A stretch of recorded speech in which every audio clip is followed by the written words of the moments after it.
UTL solar, solar लावणार आणि सबसिडीही मिळवून देणार। केंद्रीय गृहमंत्री अमित शहांचं मिशन विदर्भ, पवार ठाकरेंना रोखणं आपलं लक्ष्य।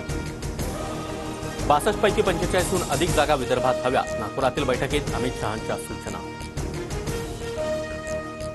किती जागा पडणार याचा अमित शहा आढावा घेताय, अमित शहांच्या महाराष्ट्र दौऱ्यावरून जयंत पाटलांचा टोला।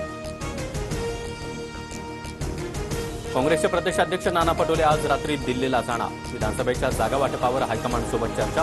पटोले मल्लिकार्जुन खरगे आणि केसी वेणुगोपाल यांची भेट घेणार। महाविकास आघाडीचं 70% जागा वाटप पूर्ण झाल्याची माहिती।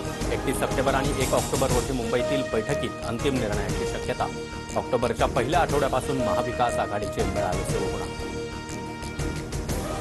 मी कधी साहेबांचा अपमान केला नाही, शरद पवार आमचे दैवतच।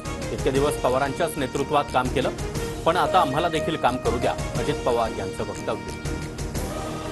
शिंदे आणि फडणवीसांना मुख्य आरोपींना वाचवायचंय। एका शिंदेचा दुसऱ्या शिंदेनं एन्काउंटर केला, दुसऱ्या शिंदेचा एन्काउंटर जनता करेल, संजय राऊतांचा हल्ला।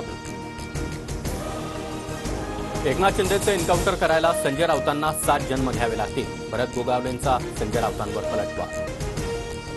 धनगर मराठा आरक्षणाबाबत अजित पवारांची मध्यस्थी, उपोषणकर्त्यांच्या निवेदनाबाबत मुख्यमंत्री शिंदेंसोबत चर्चा करणार। संभाजीनगरमधील मेळाव्यात अजित पवारांची माहिती। ऑक्टोबरच्या पहिल्या आठवड्यामध्ये पहिली अंडरग्राऊंड मेट्रो मुंबईकरांच्या सेवेत। डीकेसी ते आरे कॉलनी मेट्रो 3चा पहिला टप्पा लवकरच सुरू होणार। 10 ते 50 रुपये इतकं तिकीट असणार।